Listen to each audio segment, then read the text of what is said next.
Back with the Ron and Fez show. Talking about some of the crimes of the 90s and the ones that we're starting this century with. 866-277-4969. We were talking about the movie that this song is from, Natural Born Killers, where it was kind of a satire about how people who are serial killers become big stars. And then the weird thing is that started to actually happen throughout the 90s, where these people became household names more than rock stars were becoming, more than movie stars. And something odd has happened since we turned on to this 24-hour news mentality, 24-hour news culture. Here is Nora. Nora, you're on Ron and Fez. Hi, Ron. Hi, Fez. Hey, darling. I just want to tell you guys before I make my point that sometimes you're the only thing that saves my sanity in a day. I love your show. Oh, thank you very much. I grew up listening to Gene Shepard, and I haven't loved anything as much since him. Wow, high praise indeed, Fez. Gene Shepard. We're in the same class now. Yes, you are. You're really the best. But anyway, that the guy that called about the Lacey Peterson case, I never watch any of these trials and look at them as entertainment. I mean, how can you ever forget the people that are involved and what it means? And I wonder about this guy's mindset, that he chooses this to be sickened by with all the things that are going on. He's sickened by the amount of coverage this gets.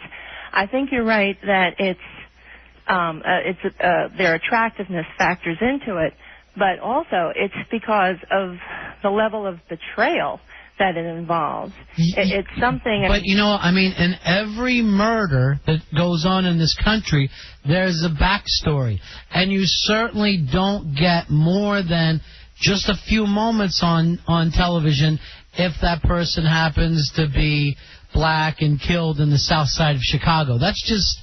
Well, definitely fact. That's true. That really is true. But, you know, there was another case like this some years ago, and it was when I was pregnant, and that's why I remember it. And I can't remember their names, but it was that guy in Philadelphia that killed his pregnant wife on their way home from a childbirth class and pretended that, once again, it was black guy. Oh, I think that was in Boston. Was it Boston? Yeah, remember that, Fez? He was a good-looking guy, too. Right. Yeah. And then they found out, like, immediately he started spending big cash, just like Peterson. And he ended up jumping in the river and killing himself when they closed in on him. But you know, I mean, as far as, you know, the case in Baltimore where the three kids were beheaded, it wasn't that long ago, the story came out, and then you never really hear much about it because, again, it's more inner city, it's not really kind of attractive white kids. And you know what I'm also wondering? It's because their family was so adamant that it couldn't have been them, you know, because they just couldn't believe that these were the people that were responsible for it. That's everything I read at the time. So, you know, maybe it has something to do with that. You know, it would be interesting to maybe thank you very much for calling, to talk to a psychologist one night to see why some stories, like a record, you know what I mean? Like, if you follow, like, Top 40 radio, it's always a mystery to me why one band will just kind of have that one hit. What all kind of clicked for them to become popular? And I kind of have the feeling that news producers and people that run the magazines and all are always on the lookout of what kind of story is the one that's going to capture America. Well, with the Lacey Peterson case, you know, I understand that investigations go their course and trials follow their own course, but it's weird because as that thing progressed, it's like you got another increment of information. Oh, wait a minute, Scott Peterson was having an affair. It was like just enough would come out again a few days later to keep you peaked. Like a serial. Like, you know, like you're following along a soap opera. Like, oh, my God, there's another twist. Here's Steve. Steve, you're on Ron and Fez. Hey, what's up, guys? Hey. I can't believe that we actually sit around and talk about, I mean, like, I know you understand your show, but, like, the local news here in Baltimore sucks.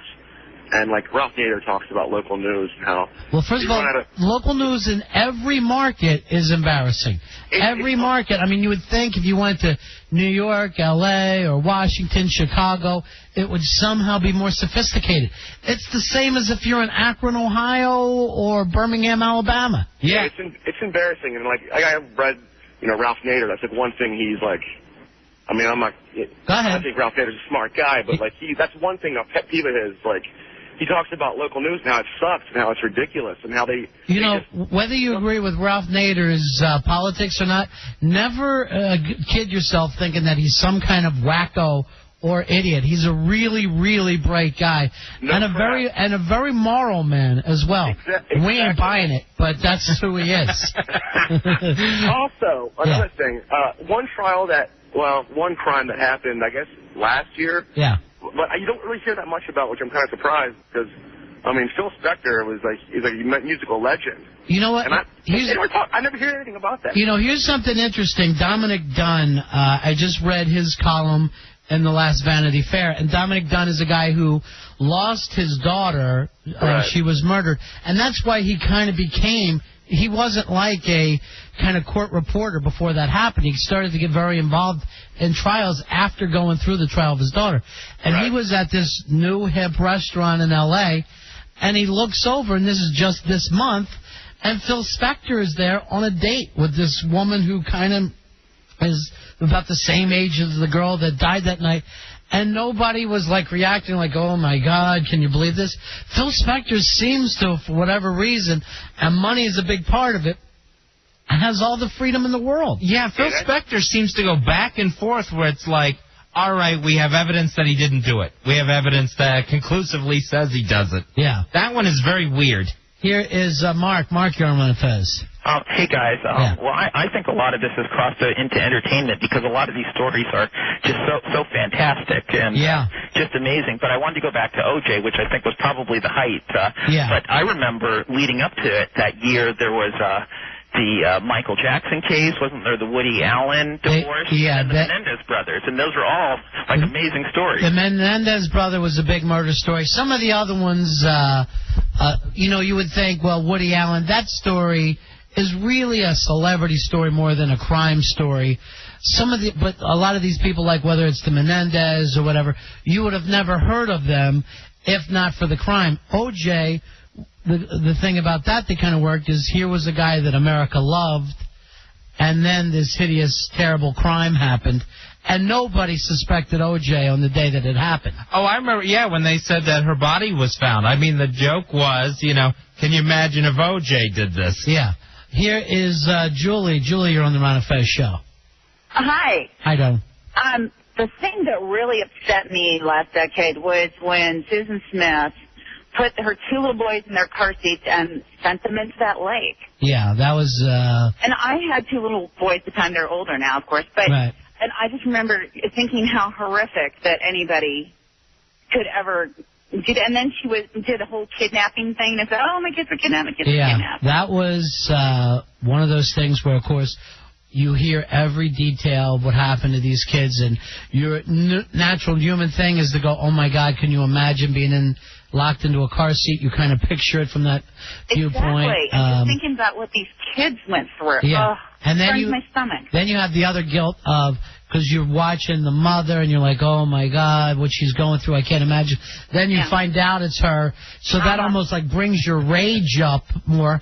And you're involved in this thing that's, thousands of miles away. Yeah, and you find out that after this horrible, horrible crime, the motive is she wanted to impress a guy. But, well, I mean, it wasn't so much that. It's just, someone's mind snaps. I mean, nothing. Oh, exactly. Nothing like your thing, Fez, of like, I know I get the same way, like, hey, what, you could have just dropped those kids off. You have no idea how crazy and out there they're thinking. I mean, hopefully none of us could even relate to what it would take before you would do something like that. And it's nothing other than insanity.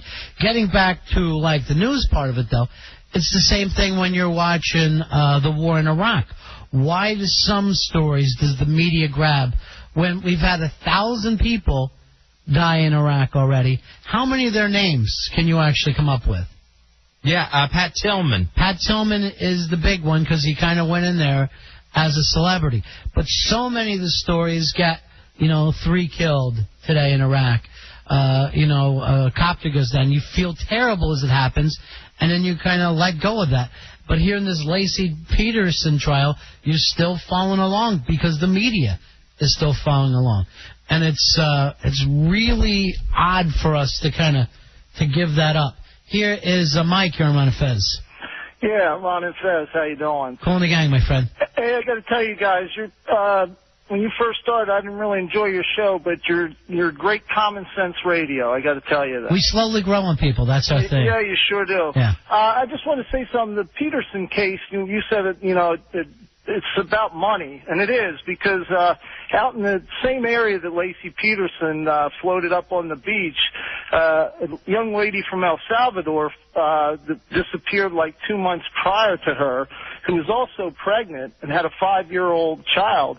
The 5-year-old child disappeared, and her and the baby floated up on the beach about a week before Laci Peterson.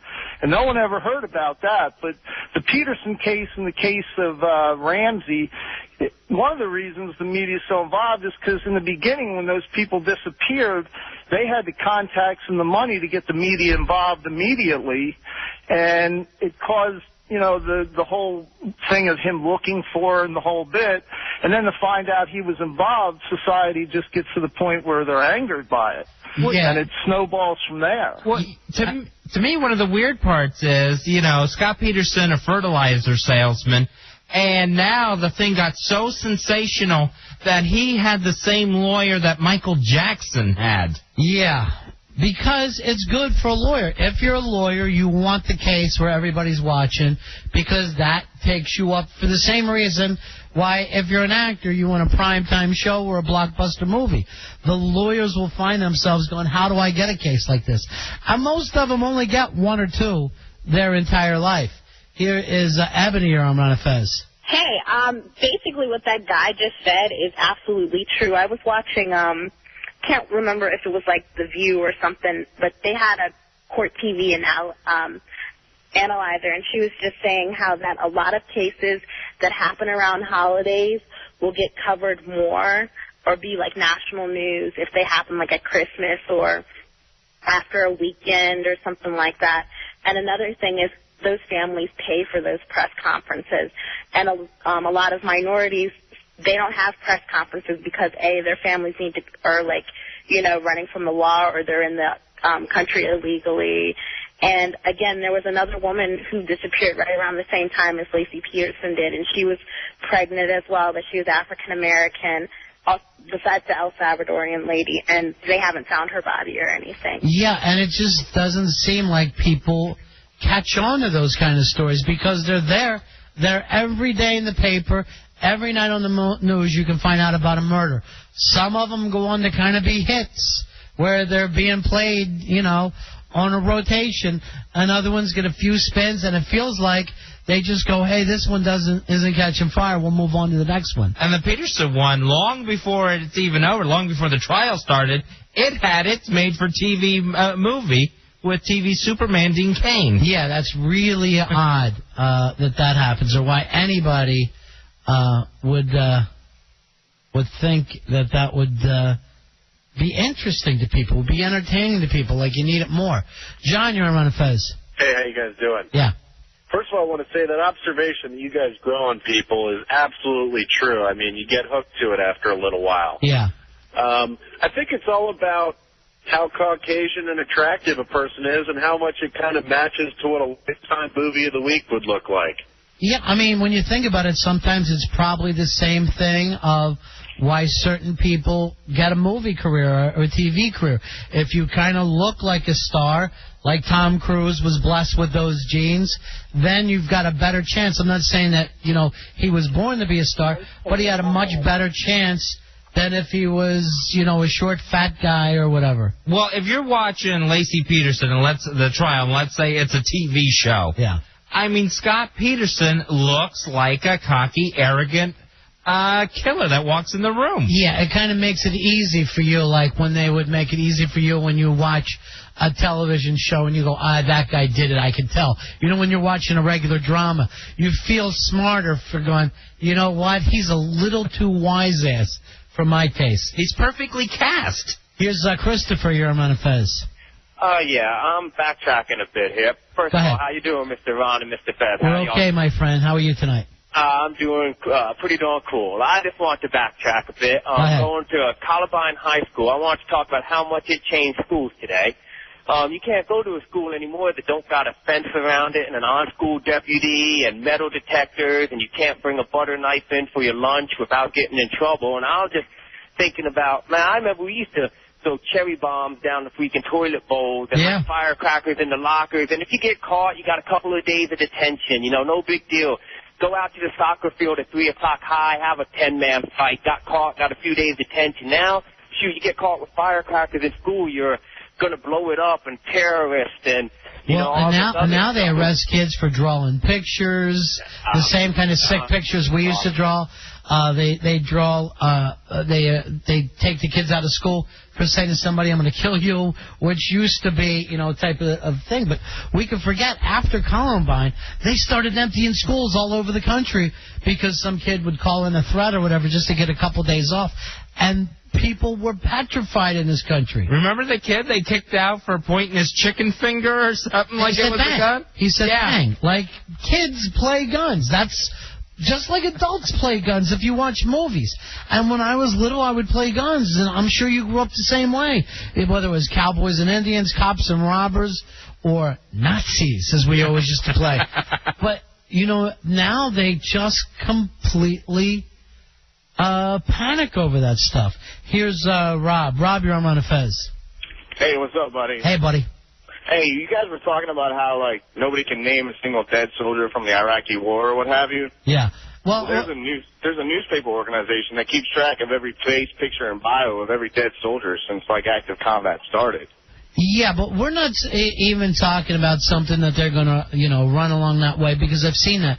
We're talking about the kind of stories where you get the backstory, like I honestly did with Pat Tillman, where you followed along, saw, the funeral, what happened with his family, how they felt, and it's something that we're not making the human connection a lot, I think, as far as the news is doing right now. Yeah, I mean, I know Jessica Lynch obviously wasn't killed, but the coverage she got. Yeah, that was the big thing, that's the soldier that everybody will remember from this war, at least so far, probably. But go ahead. Wouldn't it be a better thought to think about the military as like a single unit instead of like individuals, though? Yes, and at the same time, if you are running a company, if you're running a football team, you want to put human faces on it in terms of getting people to relate to that product. And sometimes it doesn't happen. And sometimes it makes me kind of sad about the way we are as American citizens, that we just keep this stuff pushed off. I'm not talking about just the people who got killed, and there's been over 1,000, but I think there's 4,000 or 5,000 that have been injured in one way or another, whether it's on the battlefield or an accident or whatever. And those people are already feeling to me like they're forgotten about. They're not the big media story. We got to take a break here, Fezzi. We'll be back in a couple minutes. We are going to give out some WWE tickets. I believe you got to be able to pick them up tomorrow at the station. Is that right, Dubs? Correct. How you feeling on your 5 energy drinks? I might hit the wall pretty soon here. And you feel like you're crashing already? Yeah.